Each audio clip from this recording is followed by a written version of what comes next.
Hello, I'm Dan West with the Livonia Chamber of Commerce, and this is our latest cyber edition of CityScape, our regular series of video chats about people, places, and ideas that impact Livonia. We are hearing more conversations this week about appropriate strategies to reopen business in Michigan. John Walsh is involved in some of those conversations. He is the former Livonia City Councilman, a state representative, and a key advisor to former Governor Rick Snyder. And this year, John became the president of the Michigan Manufacturing Association. John, we're a pleasure that you could join us today. Well, thank you so much for the opportunity, Dan. I appreciate it. John, before the COVID-19 outbreak, how would you assess the manufacturing industry here in Michigan? Healthy, but in preparing for a small contraction. I don't think it's a surprise to anybody that after 10 years of growth in our economy, most professionals were predicting some level of contraction late this year, early next year, a mild recession, not a severe one. So manufacturers were starting to feel a lightening in any number of products, and so they were preparing accordingly, but they were still healthy and looking to the future and knowing that they could survive it. The number one issue facing our members just a month ago, maybe 5 weeks ago, was whether or not they could find the people they needed to work the jobs that they had that were open. So despite some concern about a contracting economy, the labor pool was their biggest concern. They were employing people and still looking for folks. And that's another discussion for us to have later when we get that Absolutely up and going on that. John, there are many stories in Livonia and across the state where manufacturing companies quickly transitioned operations to produce face shields, face masks, cleaners, and other products needed to respond to COVID-19. What do these stories mean for our state? So a couple of things. One, it's just an additional indication of how caring our citizens are, not just here, but across the nation, across the world. People will do things to help their fellow man, and it really comes out in times of crises. And I think that's one thing. It's heartwarming to see what industry and individuals are doing to help folks get through this crisis.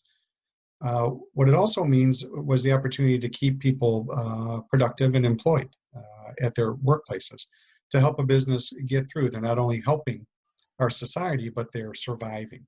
One of the biggest impacts could be a loss of manufacturers because they can't make it through the end of the executive order, the stay home, stay safe order, and reopen. We are going to lose some manufacturers and some restaurants, some stores. There's going to be a dramatic impact. Allowing folks to stay on the job and doing something that's essential has been a big deal. It's also going to help with our recovery because they're at work, they're making products, and they may have the opportunity to continue to make those products because they're going to be needed across all sectors of our industry moving forward. John, when manufacturing operations reopen this spring, what types of new safety measures will we see in manufacturing facilities to limit any new future virus outbreaks? Mm-hmm.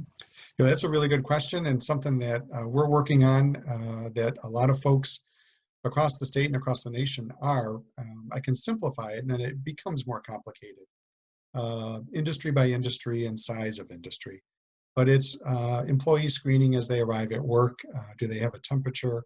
Nothing invasive, perhaps something that is a touchless screening, asking a few questions about how they feel, creating a culture at your business that lets employees feel comfortable staying home if they're ill, in fact, encouraged to stay home if they're ill. And then on top of that, all the social distancing that's important for us socially is important in the workplace. Thankfully, in manufacturing, for the most part, manufacturing employees are spread out in the workplace.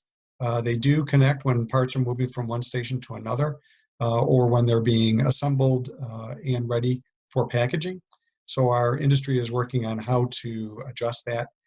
And one of the ways to do that is through personal protection equipment, face masks, shields if necessary, and gloves in particular. And then finally, of course, sanitization. A more frequent cleaning with more powerful chemical tools to make certain that your workstations are safe and clean in between and during the shifts.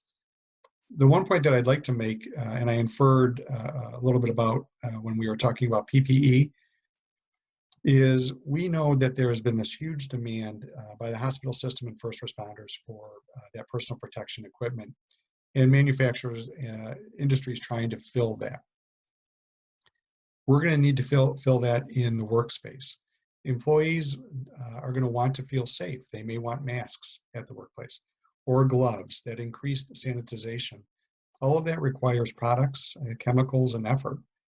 And it's going to take a bit of time to ramp up what I'm going to argue for is a domestic manufacturing supply of those products, because we should never be as reliant as we are on foreign production. I am a world thinker. I believe a worldwide economy is best for all of us. But there are certain products that we should be making here so that we never have to worry about that. And it's a great opportunity for Michigan, a place where we make things, to get into that business and make sure the appropriate mask is available and gloves, two of the primary things that we'll need in the workspace. How long do you think it'll take for the manufacturing industry to rebound once business activities resume in Michigan? So that's a really tough question, Dan. It depends so much on consumer confidence. The productive capacity was sound and available before the coronavirus threat. So it's not that anything has to be ramped up. We have to restart. But what's going to drive the successful restarting is going to be making sure that the employees are safe and sound and customers feel safe and sound, but demand. And that's the hardest part to predict. What confidence will consumers have to make expenditures for needed and desired goods here and across the world? And do they have the financial capacity after several weeks of being off, the financial calamity to our nation? Do they have the financial capacity to make the purchases of those needed and wanted goods? So it's difficult for me to answer. There's factors that I can't predict. I can just tell you that our industry is ready to go. As soon as people feel safe and sound, they're ready to get started up. Well, John, I know you're busy. I know you're in a lot of conversations these days, and I thank you so much for joining us today. And we look forward to having more conversations with you in the future about the manufacturing industry.